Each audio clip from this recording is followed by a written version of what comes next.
Stock మార్కెట్లో అపార అనుభవం ఉన్న ఏంజల్ బ్రోకింగ్ సంస్థలో డీమ్యాట్ అకౌంట్ ఓపెన్ చేసుకోండి. కేవలం 5 నిమిషాల్లో మీకు డీమ్యాట్ అకౌంట్ ఓపెన్ అయిపోతుంది.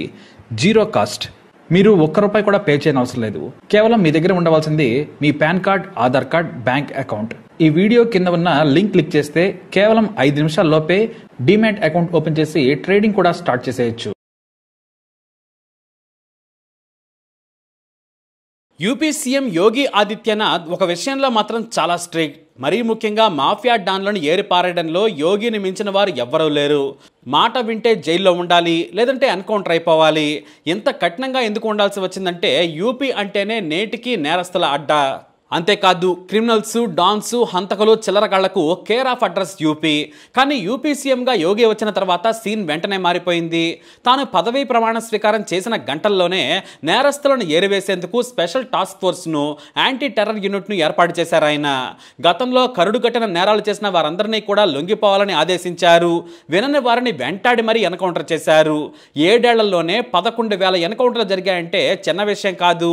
డాన్లు దాదాపు ఖాళీ అయిపోయారు. ఈ ఎన్కౌంటర్లలో 1708 మంది నేరస్తులు బుల్లెట్ గాయాలతో గాయపడి బ్రతుకు జీవుడా అంటూ హ్యాండ్స్ అప్ అని లొంగిపోయారు. ఇప్పటి వరకు 6,000కు పైగా ఎన్కౌంటర్లో గాయపరిచి మరీ పట్టుకుని జైల్లో వేశారు. కానీ ఎంతకీ మారని 100 కేసులున్నా కూడా దర్జాగా సమాజంలో తిరుగుతున్న వారిని మాత్రం యోగి లేపేయించేశారు.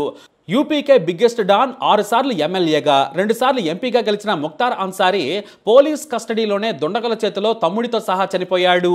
ఇతనికి జైల్లో విషమిచ్చి చంపారని అన్సారీ కుటుంబ సభ్యులు ఆరోపించారు. దీంతో ఫోరెన్సిక్ టీంతో పరీక్షలు చేయించగా నెగిటివ్ అని వచ్చింది. ఎలాంటి విషపు ఆనవాళ్లు లేవని పోలీసులు ప్రకటించారు.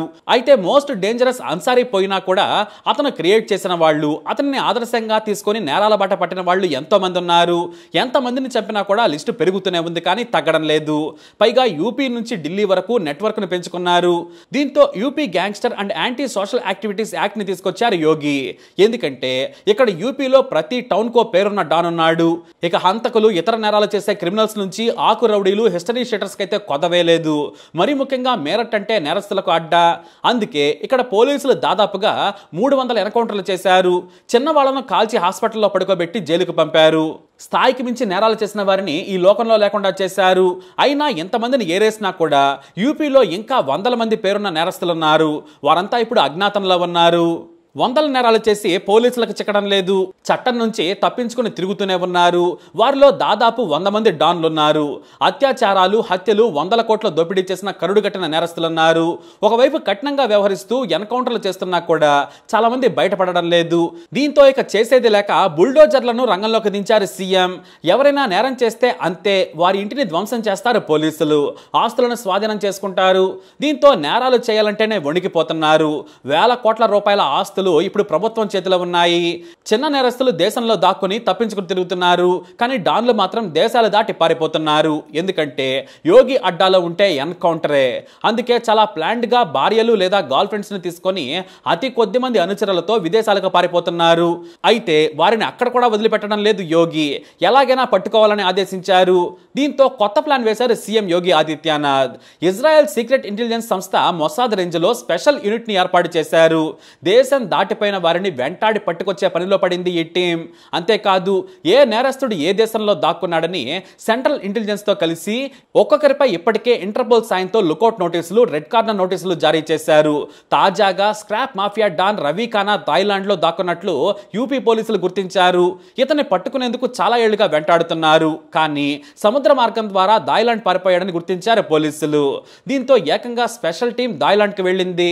ఒక దేశ ఇంటెలిజెన్స్ ఎలా కష్టపడుతుందో డబ్బు ఖర్చుకు వెనకాడకుండా యూపీ పోలీసులు కూడా థాయిలాండ్ లో దిగిపోయారు. స్థానిక పోలీసుల సాయంతో రవి ఖానా, అతని ప్రియురాలు కాజల్ ఉన్నట్లు గుర్తించారు. అయితే అసలు ఎవరి రవి ఖానా? ఎన్నాళ్ళు యూపీలో తప్ప బయట దేశానికి తన గురించి పెద్దగా తెలియదు.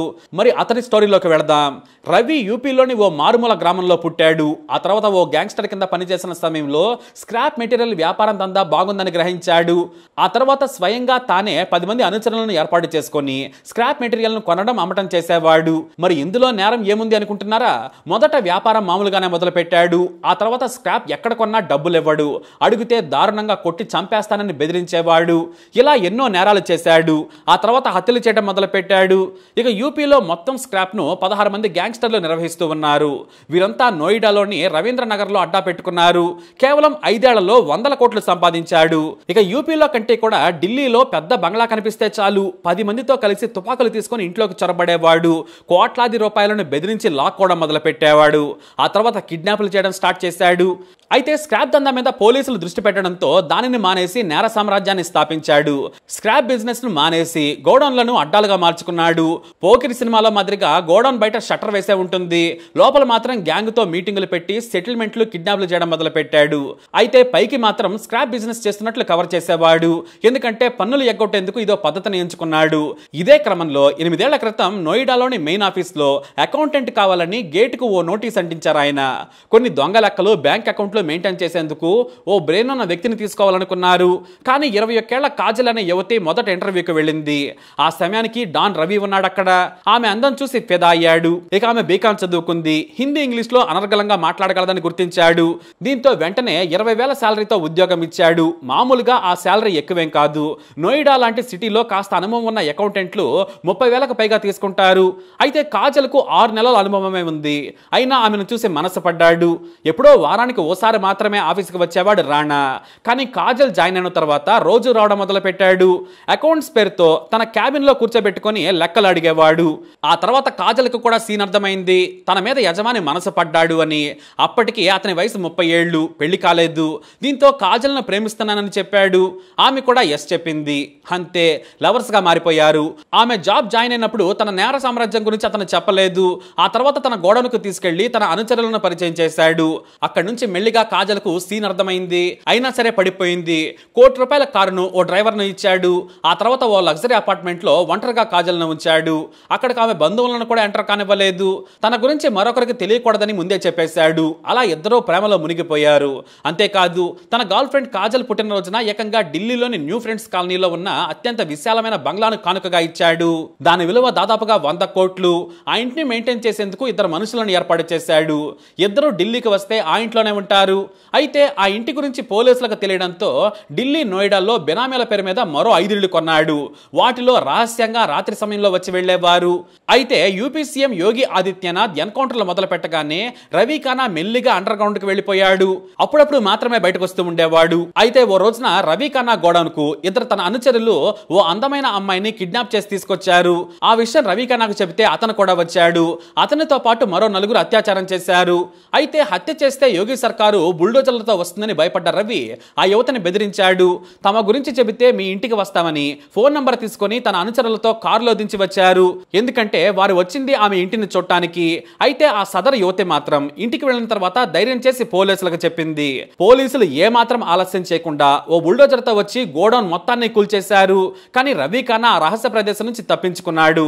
ఆ తర్వాత అప్పటికే టాస్క్ ఫోర్స్ రాడార్ లో ఉన్న రవి ఖానా చేయకూడని నేరం చేసి ఇరుక్కుపోయాడు.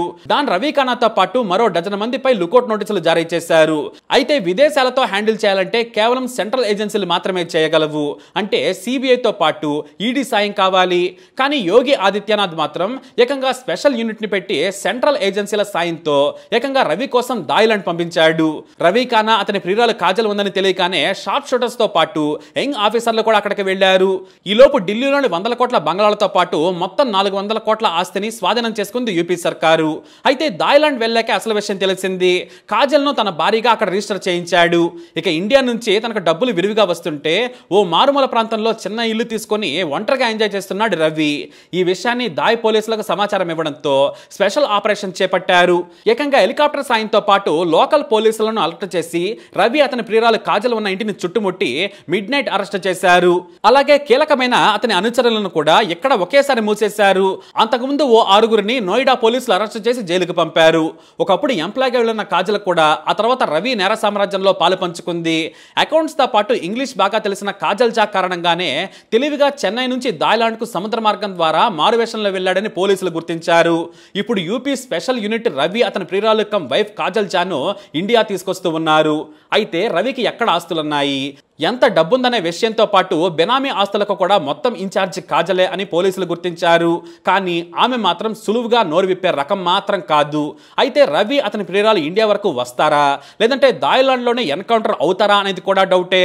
లేదంటే రహస్యంగా ఇండియాకి తీసుకొచ్చి యూపీలోనే ఎన్కౌంటర్ చేస్తారా అనేది కూడా ఇప్పుడు హాట్ టాపిక్గా మారింది.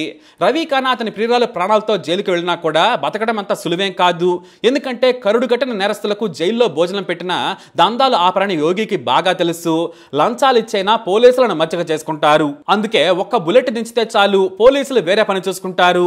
మరి కాజల్ రవిల ఫ్యూచర్ ఏంటో మరికొద్ది రోజుల్లోనే తెలియపోనుంది. మరి వీరిని ఏం చేస్తే బాగుంటుంది? మీ అభిప్రాయాన్ని కమెంట్ ద్వారా తెలియజేయండి. ఈ వీడియో అప్డేట్స్ కోసం మై ఛానల్ ఫాలో అవ్వండి. అలాగే తప్పకుండా సబ్స్క్రైబ్ చేసుకోండి.